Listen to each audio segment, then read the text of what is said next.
Chris Nilsson is rightfully so the face of the USD pole vault team.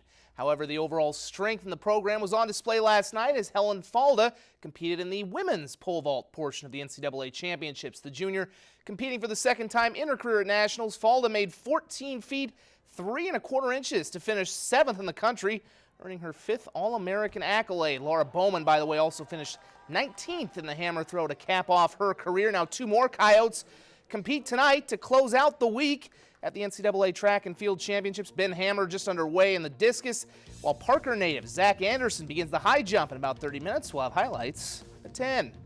As for Nilsson, much of the track community still buzzing about his national championship win on Wednesday. Though Chris was the defending national champion, the expectation was that this guy, LSU's Mondo Duplantis, would take the title after the freshman phenom had set an NCAA record with a vault of 19 feet 8 1/4 inches earlier in the season.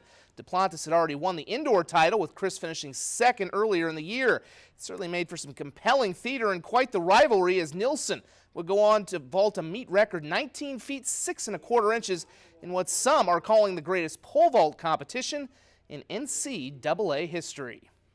You know, coming in here, I definitely wasn't like, oh, I have to beat Mondo. I kind of focused more on, I wanted to jump high. I wanted to jump 590 or higher, and I completed my goal. But I didn't really think about it as coming in wanting to beat Mondo. I think just competing against him is just fun and an honor, honestly.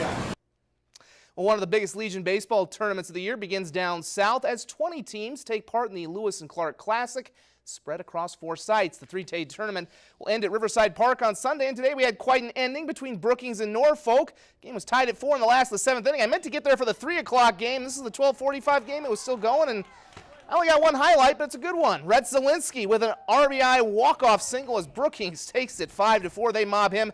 They would go on to win that 3 o'clock game against Plattsmouth 8-1, and they're undefeated so far through day 1.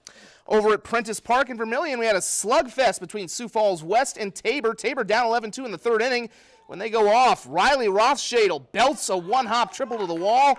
That'll score 2 runs, and Tabor suddenly within 11-8. The next man up is Tanner Van Driel. He's going to rip one that's going to catch chalk down the left field line. That's good for an RBI double to make it 11-9 as they score 7 runs in the inning. However, in the home half, West gets back to work. Runners on the corners, they do the double steal as Grady Gulbranson will take home. This makes it a 12-9 game, but the real story of the game was Ben Simonson. I thought he hit this ball out.